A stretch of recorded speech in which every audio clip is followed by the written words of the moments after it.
I've been wanting to make a video on a couple of terms that people have really thrown around for a while now, and I think it really hits the core of some of the issues we're dealing with now with the credit debacle, but it's kind of at a deeper level. So the things I want to go over are the ideas of savings, consumption, and investment. And you hear these a lot. Everyone obviously says, oh, I've invested in the stock market, or I've invested in a house. And I really want to give you a framework for how I think about these ideas. And frankly, I haven't seen them depicted this way in any economics book, although they've kind of touched on this. But I think this is really how you should think about these things. So if you save money, and I think we all know what that means, that's money that you didn't spend, there's a couple of things that you can do with it. You can either consume your money, or you can invest your money. So let's just think about a bunch of different situations and think about whether those things are consumption or investment. So let's say I have I don't know, it's $100,000 that I'm dealing with. So let's say I take that $100,000 and I build a factory. I build a factory, and I think that factory is going to be able to produce, I don't know, I'll make up some product. It'll be able to produce cars more efficiently and cheaper than any other car factory out there. Well, I think we'd all agree that this is an investment. And why is it an investment?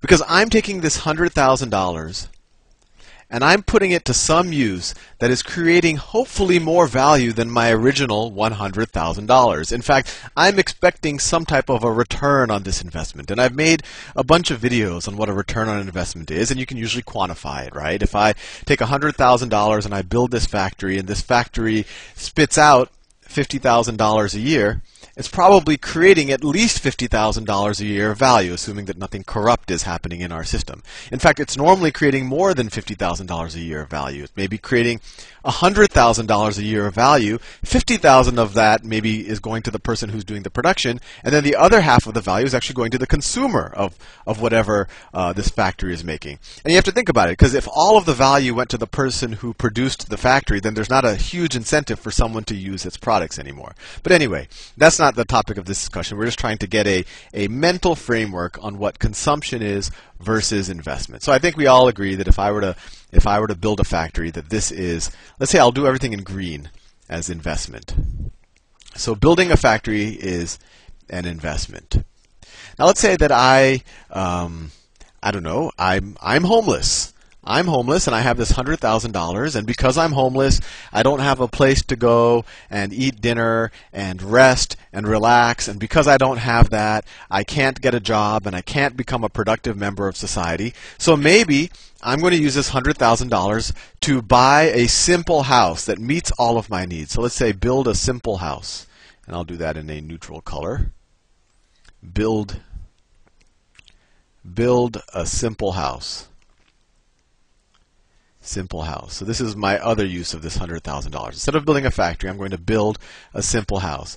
And this house, it provides shelter for me and my family. It allows us that kind of security that now my kids can go to school and they can themselves become more productive citizens. I now have an address. I have a place to take a shower that allows me to go get a job, and I can now create value for society as a whole instead of being, on the corner and begging for money from people. I would argue that this is also an investment. Why is it? Because I'm taking this $100,000 that maybe I had or someone gave to me. I'm taking this $100,000 and it's generating a return. And what is that return? Well, in a factory, it's maybe a little easier to quantify, but at minimum, it's this work that I'm able to do because I now have a house, because I have the security, I have the address, I have the shelter, I'm able to relax. It's that security, and it's also the return that probably my kids are going to be able to now contribute to society. Maybe if they grew up homeless, they would have never been able to contribute, and now that they had a roof over their head and they're able to go to school, etc., they are able to give some economic value back to society. And it's hard to value, Maybe I didn't have any job before, and now I have a job and I can contribute $30,000 a year to society. Maybe I'm working at someone's factory. Maybe I'm providing maybe I'm a farmer now. Whatever. I'm providing some source of value. And maybe my kids, if they never got an education, they would have, maybe they could have added 10,000 of value per year to people, and now they can add 20,000 of value. So that difference would also be some of the return on this investment. So I also consider this to be an investment. Now my question to you is, let's say that I already had a house. This is an investment. Let's say I already had a house and my family is happy and we have everything we need. We have food on the table and my kids go to school and I'm able to get a job and all of that exists. But let's say I still have $100,000 and I use that $100,000, I'll do it in yellow, again another neutral color. And let's say I use that $100,000 to put some granite countertops. I have some money left over. Let's say I'm going to add a bathroom. Add a bathroom to my house. And I'll put the latest hardwood floors just so that my family will be impressed. Hardwood floors, and you can imagine. And maybe I add 2,000 square feet. You normally can't get all of that for $100,000, but I think you'll bear with me. So I'm essentially doing some major home improvements. So my question to you is this an investment or is this consumption? Now, in our everyday world, the way with most people we deal with, they will call this, I've invested in my house. And why are they saying that? Because they say by spending $100,000 in the house in this way, that maybe, if you've watched the Home and Garden channel, they're doing this all the time, that if you pour this $100,000 into your house, that maybe the value of your house is going to increase by $150,000, or someone else all of a sudden is going to perceive the value of your house as being 150, and they'll say, well, you got a $50,000 return on that investment. I'd argue that that is not investment. That is speculation. You are essentially piling money into this stuff, and I'll do this in red. Consumption is in red. So this is consumption. Consumption is red. What's happening here truly economically? When you add granite or you add an extra bathroom or hardwood floors, this extra 2,000 square feet, is it making anyone who's living in that house more productive? Is it making you harder working? Is it making you more likely to invent the cure for cancer, or more likely to invent a way of getting cheap energy, or produce more widgets? No, it's just, if anything, providing more things for you to have to take care of, that you're not going to be able to focus as much on your work, or more energy is going to have to be expended to maintain this type of place. I mean, to heat and cool a 2,000 square foot house. So if anything, by actually pouring the $100,000 here, you're actually creating something that is going to suck more out of society. In fact, in no way is this going to contribute to the collective wealth of society. The last two examples I gave contribute to the collective wealth of society, some of which you share, and that is your return on the investment. But as a whole, this is an investment into society, and it's going to it's going to make the pie bigger.